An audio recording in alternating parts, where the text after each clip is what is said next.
नमः पार्वती पतये।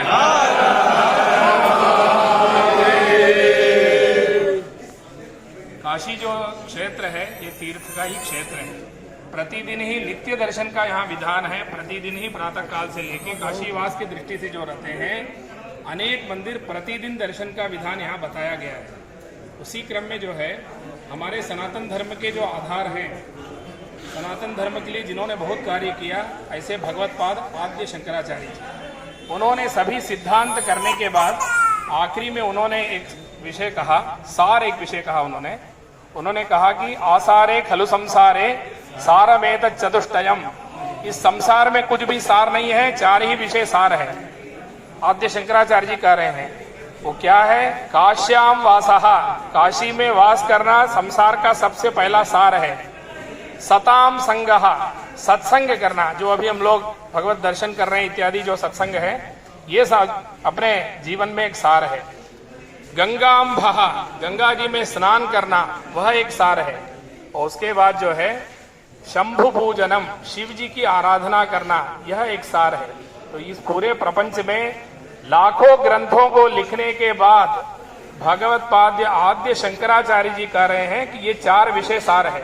तो हम लोग अपने को समझना चाहिए कि हम लोग कितने भाग्यशाली हैं, ये प्रपंच कितना बड़ा है, उसमें हम लोग काशी में अगर वास कर रहे हैं तो जन्म जन्मांतर के सुकृत हैं।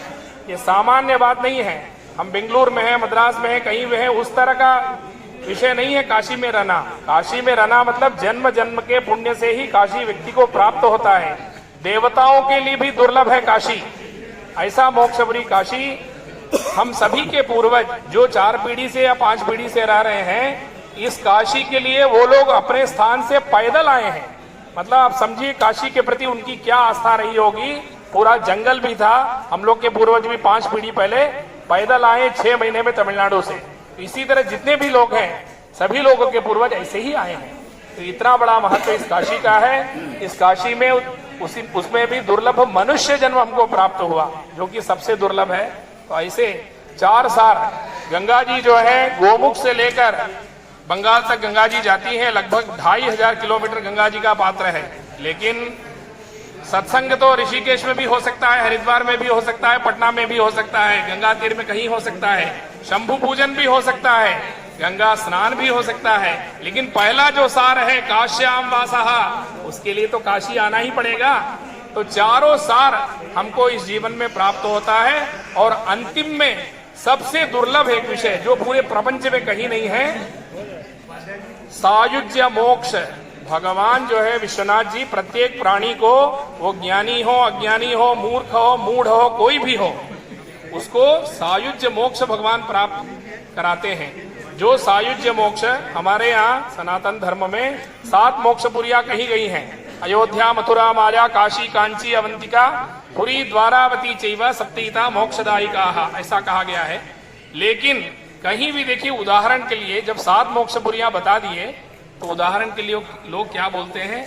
काशी के समान उत्तर काशी, दक्षिण काशी, वृद्ध काशी, पश्चिम काशी, तो ये सब काशी के, अयोध्या के समान, मथुरा के समान, वृंदावन, इस तरह नहीं बोलते। उदाहरण के लिए काशी के समान बोलते हैं। इसका मतलब ये नहीं है कि वो नगरियों का महत्व नहीं है, लेकिन सर्वोपरि जो है एक सर्वश्रेष्ठ होता है वो है काशी। इसलिए उदाहरण के लिए भी काशी से उदाहरण करते हैं। तो ऐसा जो है इतना सर्वश्रेष्ठ नगरी में मनुष्य जन्म हम लोग को प्राप्त हुआ। 4 जो सार हैं वो भी हमको यह जीवन में प्राप्त है। और अंतिम में सायुज्य मोक्ष, भगवान तारक मंत्र का उपदेश यहाँ पर करते हैं। प्रत्येक प्राणी के कान में भगवान जो है तारक राम मंत्र का उपदेश करके भगवती स्वयं जो है अपने आंचल से उस प्राणी को हवा करती है। ये लाखों वर्ष पहले जो है स्कंद पुराण में अनेक ग्रंथों में लिखा गया है। भारतवर्ष में अनेक क्षेत्र हैं, लेकिन काशी के बारे में स्कंद पुराण में 101 अध्याय वर्णन है। भारत में, दक्षिण भारत में बड़े बड़े मंदिर हैं, 50 बीघा में मंदिर है, लेकिन पुराणों में उनका वर्णन जो है 4 श्लोक में आता है। काशी में छोटे से देवता हैं, लेकिन 2-2 अध्याय उनका महत्व है। 2-2 अध्याय हम लोग को समझना है। हम लौकिक दृष्टि से यहाँ रहते हैं, अपने किसी भी कार्य में हम लोग हों, किसी भी मार्ग में हों, लेकिन हम लोग को एक विवेक होना चाहिए कि हम काशी में हैं। यह काशी देवताओं के लिए भी दुर्लभ है, ऐसी काशी हमको प्राप्त हुई है। और आखिरी में यहाँ पर सायुज्य मोक्ष जो है भगवान प्रदान करते हैं, और वह सायुज्य मोक्ष जो है लाखों वर्ष पहले पुराणों में वर्णित है। लेकिन 400-500 साल पहले वे रामकृष्ण परमहंस जी जब काशी आते हैं तो नाव पर से वो मणिकर्णिका घाट के सामने देखते हैं कि कोई एक बहुत बड़े दिव्य स्वरूप में एक ईश्वर जो है सभी को जो है कान में कुछ मंत्र उपदेश कर रहे हैं, और एक बहुत सुंदर स्त्री है जो कि उस प्राणी को हवा कर रही है अपने आंचल से। तो 500 वर्ष पूर्व रामकृष्ण परमहंस जी ने भी साक्षात्कार किया है, और आज भी जो उस चक्षु से देखते हैं, एक सामान्य चक्षु है जो मुझ जैसे व्यक्ति में है, और एक ज्ञान चक्षु है, एक दिव्य चक्षु है, जिससे हम लोग को वह सब अध्यात्म की अनुभूति होती है। तो वह दिव्य चक्षु प्राप्त करने के लिए ही ऐसे तीर्थ यात्रा हम लोग को करना चाहिए। ऐसे यात्राओं से ही बराबर जब हम यात्रा करेंगे तब हम समझ पाएंगे कि हम किस जगह पर हैं, उसका क्या महत्व है। अभी गंगा पुष्कर चल रहा है, लाखों लोग यहाँ पर गंगा स्नान के लिए आए हैं, 12 दिन का होता है यह गंगा पुष्कर। तो लोग कैसे कैसे इस काशी आते हैं। हम जब दक्षिण में जाते हैं देखते हैं बड़े बड़े लोगों को जब टिकट नहीं मिलता है तो अनरिजर्व में भी बैठ के इस काशी में आते हैं वो लोग। कैसे कैसे लोग आ रहे हैं। तो यह काशी हम लोग को, ऐसी दुर्लभ काशी हम लोग को बहुत सुलभतया प्राप्त हुआ है। इस काशी में ऐसे कार्य ही प्रमुख कार्य हैं। आप किसी भी उद्योग में रहिए, किसी में भी रहिए, लेकिन मुख्य कार्य जो है गंगा स्नान और देवता का दर्शन। उसके साथ एक आग्रह भी हम करना चाहेंगे, हम जहां पर भी रहते हैं अपने मोहल्ले में जो भी देवी देवता हो, काशी खंडोक्त या जो भी प्राचीन देवता हैं, उनकी रक्षा हमारी कर्तव्य है। हमारे घर में हो, हमारे मित्र के घर में हो, हमारे मोहल्ले में हो, उसकी रक्षा जो है भगवान विश्वनाथ जी कहते हैं कि काशी में प्रत्येक जो शिवलिंग है वो मेरा ही स्वरूप है, मेरा ही शरीर है।